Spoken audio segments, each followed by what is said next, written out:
मैं डॉक्टर अतुल अतुल श्रीवास्तव हूँ। मैं एक आर्थोस्कोपिक और स्पोर्ट्स इंजरी सर्जन हूँ नारायणा हेल्थ में। आज हमारे साथ हैं आदित्य शिंदे। वो बंगाल वॉरियर्स के स्टार प्लेयर और डिफेंडर हैं। वो मुझसे कुछ अपनी इंजरी के रिगार्डिंग पूछना चाहते हैं, तो चलिए सुनते हैं उनसे। सर, मेरा ये क्वेश्चन है कि जब एसीएल टेरर होता है या कुछ एसीएल का बहुत बड़ा इंजरी होता है, तो वो सर्जरी करने के बाद वो खेल पाएगा या नहीं खेल पाएगा? तो मैं बोलना चाहता हूँ पहले एसीएल इंजरी के regarding. ACL injury kabaddi player नहीं, कोई भी कॉन्टैक्ट स्पोर्ट्स में बहुत कॉमन है, क्योंकि जब आपका कोलिजन होता है या टैकलिंग होता है या फिर एक पैर पे पिवटिंग होता है तो एसीएल का इंजरी होता है। तो एसीएल कभी कभी पार्शियल टेयर होता है, कभी कंप्लीट टेयर होता है। पार्शियल टेयर अगर किसी को होता है तो हम लोग उसको बहुत बार विदाउट सर्जरी भी मैनेज कर सकते हैं विथ रिहैबिलिटेशन।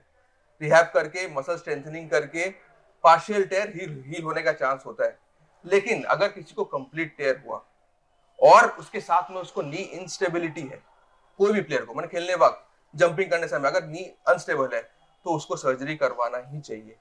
ठीक है, सर्जरी करवाना ही चाहिए, क्योंकि अगर एसीएल सर्जरी नहीं करवाए और नी अनस्टेबल हुआ तो वो नी जो है धीरे धीरे खराब हो जाता है, डिस्ट्रॉय हो जाता है। प्लेयर का लाइफ जो है, नी का लाइफ जो है वो शॉर्ट हो जाता है गेम टाइम। तो एसीएल सर्जरी जो हम लोग करते हैं, हम लोग क्या करते हैं, हम लोग एसीएल के जगह में एक नया लिगामेंट लगाते हैं। नया लिगामेंट लगाते हैं और उसके बाद सर्जरी के बाद जो सबसे इंपॉर्टेंट पार्ट है वो होता है रिहैबिलिटेशन।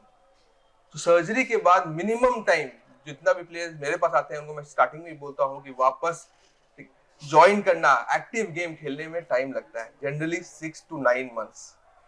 वही अगर जल्दी ना करे प्लेयर और टाइम ले अगर रिहैबिलिटेशन को, तो 100% वापस एक्टिव प्रोफेशनल गेम खेल सकते हैं।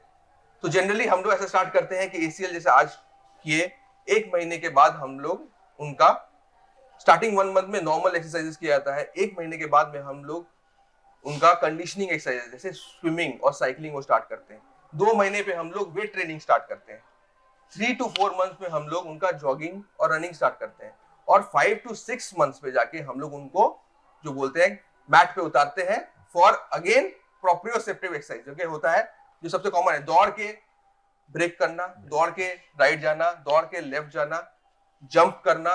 ये सब जो है नेक्स्ट 5 मंथ से लेकर 8 मंथ या 6 मंथ से लेकर 9 मंथ तक हम लोग वापस ये करते हैं। और कभी भी कोई अगर एसीएल के बाद वापस ज्वाइन करना चाहता है तो उसको हम लोग टेस्ट करते हैं वापस, मसल स्ट्रेंथनिंग और सब स्ट्रेंथनिंग करने के बाद ही हम लोग डिसाइड करते हैं कि फाइनली वो आ सकते हैं कि नहीं। लेकिन 100% एसीएल सर्जरी के बाद रिटर्न टू एक्टिव स्पोर्ट्स होते हैं और नॉर्मली पूरा वो गेम खेल सकते हैं। सर, आपने जैसा बोला कि आप सर्जरी के बिना भी रिहैब कर सकते हैं, और उसका कितना टाइम लगता है? सर्जरी रिहैब जो होता है अगेन डिपेंड करता है कितना सीवियर इंजरी है।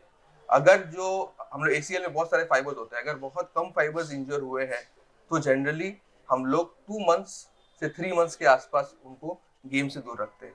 तब से हम लोग हीलिंग का वेट करते हैं, साथ में कंडीशनिंग एक्सरसाइज करते हैं। कि जो जो प्लेयर्स लोग जनरली इनका एसीएल इंजरी होता है, जनरली उसमें देखा गया है कि क्वाड्रिसेप्स, जो सामने वाला मसल है, क्वाड्रिसेप्स ज्यादा एक्टिव होता है हैमस्ट्रिंग के इसमें। ठीक है, तो क्वाड्रिसेप्स पुल कर लेता है और एसीएल को टेयर करता है।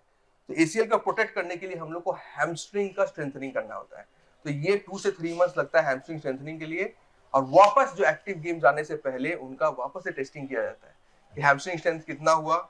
जंप टेस्ट करवाते हैं हम लोग, सिंगल लिम्ब हॉप टेस्ट करवाते हैं और फिर डिसाइड करते हैं कि वो आते हैं। जनरली 3 मंथ्स तो लगता है। Okay. Thank you. Thank you.